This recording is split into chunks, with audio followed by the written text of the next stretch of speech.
Hey everybody, it's Carolyn and welcome back to yet another one of my videos. This particular video is about photographs. I'm looking at Family Search on the Family Search app, and specifically I'm looking at my fourth great grandfather's profile. So photographs and documents, scans of them, pictures of them, live in the section called Memories on Family Search. So if I tap on Memories, you can see here that I and I think a few other people, but I know I have attached some documents and things like that. I'm most specifically looking at photographs right now, though. This here, the James Harvey Weissner one here, this guy, this is a solo photograph, just him, and that's great. This one is of both him and his second wife. Now, here's the trick. When adding this photograph, I didn't carve it into pieces, one piece him, one piece her. I uploaded the entire photograph. And when I did, excuse me, I selected who was who, as you can see. If you look up here at the little person with the two in blue, that shows you how many people it's connected to, how many people it's attached to, because I attached it to both of them. So if I tap on the little person, it shows I selected a specific small square, and that's Harvey Weissner, and then I did the other one for Martha Gout. Okay, this is where it gets obnoxious. I hope I'm clear in what it is that I'm saying. I was looking at another profile on the other side of the family, Martha Ann Rose. And I found a photograph that was of her and her son, Thomas. So I went to Memories and I added it. It's this one. And I'm going to put in Thomas Sherman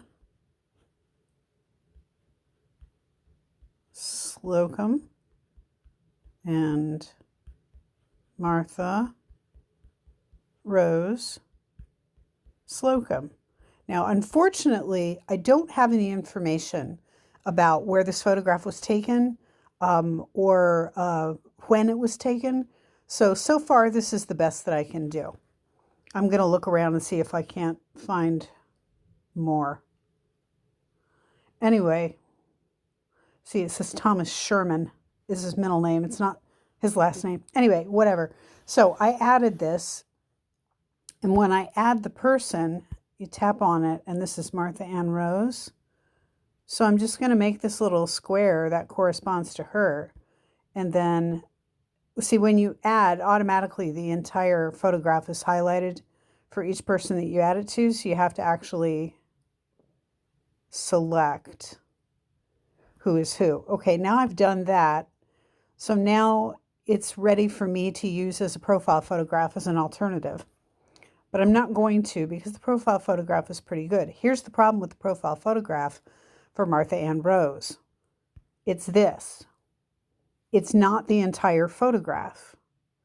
It should be the entire photograph, because I've looked. I can't figure out who else is in this photograph or when it was taken or anything like that, because the person who uploaded it cropped it before uploading it. What it should be is an entire photograph of the entire family, and she should have, see, the entire photograph here is by default highlighted to be her. It isn't squared on her face here or anything. And it's driving me kind of crazy because I don't know who else is in this photograph. I have no idea where or when it was taken, what the occasion was, who else is in it, and for what reason. So when you upload photographs, whether it's on Ancestry or Family Search or MyHeritage or WikiTree or just wherever, don't do this. Don't crop, whoops, Freudian slip. Don't crop the photograph and then upload just a chunk of it. Upload the entire thing. And then if you use it as a profile photo, as this person did, see, it'll only highlight the entire photograph because that's how it is. You want to be able to see what's going on in the entire photograph. It's archival integrity, really, because even if it's just like a person in front of a background and it gets cropped that in some way, I can show you one that was, it's still interfering with the archival integrity of the image. And let's see, when I look at Martha's son, who is also in this photo, here's Thomas Sherman Slocum. And when I look at the memories, somebody else is in that photograph. Some man, it looks like, because it looks like a jacket shoulder, although it may be a woman, is standing behind him. Who is it? We don't know. Why? Because somebody cropped the photograph before uploading it. Now, I'm going to show you one that's done properly. I'm going to have to kind of be circuitous about getting there. Here. Okay, this is my great-great-grandmother, Jessie Anna Weisner Pickel. And this is a photograph that I uploaded for her somewhere down here. Here we go. It's the entire family group. This is her husband, William James Pickel, and this, I can't remember which son is which. This is my, this is my direct line ancestor. She's, I guess, my great-grandmother. And so what I did when I loaded the photograph was I uploaded the entire photograph. And then you can see the people with the 7 up here. I carved out who was who from the entire photograph. I didn't crop it, physically cutting out data about all of the people in the photograph, except one featured person. The reason that this is important is that I want the integrity of this photograph to remain intact. They're an entire family unit. It's clearly been taken in a portrait studio someplace. They're in front of some kind of canvas backdrop, and you can date it, roughly at least, by the ages of the children, particularly by the age of the youngest child in the family. So when I added it, I said that it was in 1892 because that is the best information I have about this photograph, judging from the age of the youngest child in the picture.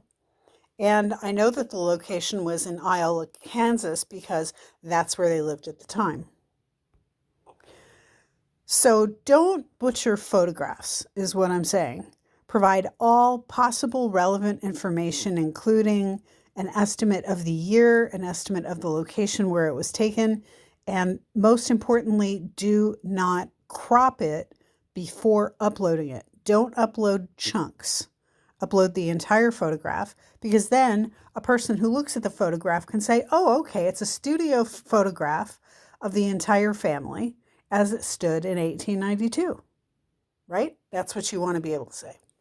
So this is sort of my little pet peeve answered. All the other photographs that I've uploaded here for Grandma Jessie, this is an entire photograph. It's just her, nobody else. So it didn't need to be cropped, right? Although somebody might have, I suppose, cropped her head out of the entire photo, and that would have been very annoying. Here's another one of the entire family, and I was able to guess, either it's on the photograph or I was able to guess that it was 1918, again, because of the ages of the people in the photograph.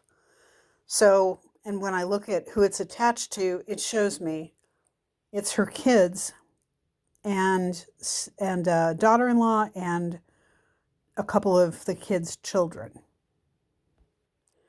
So that way I know, and if I look here, I didn't provide a place, but I certainly can just by looking at other records in the family. Where were they living in 1910? Was there a state census in 1915 that can tell me where they were then? Where were they in 1920? And from that, I can parse data and I can estimate where it was taken. So it's not hard to upload photographs to Family Search, and it's certainly not hard on Ancestry or on WikiTree or on MyHeritage. The question is, what are you uploading? And are you giving the full story? There are a lot of people who are descended of this family who are alive today and who might well be on Family Search. Do I want them to see the entire family photograph so that they can download it and print it out and hang it on a wall? Absolutely. Do I want to crop it so that nobody knows exactly where or when it was taken and it has no context in terms of the larger family? Absolutely not. That's my drum today, and I'm going to continue to bang it. Thanks so much for watching. Bye.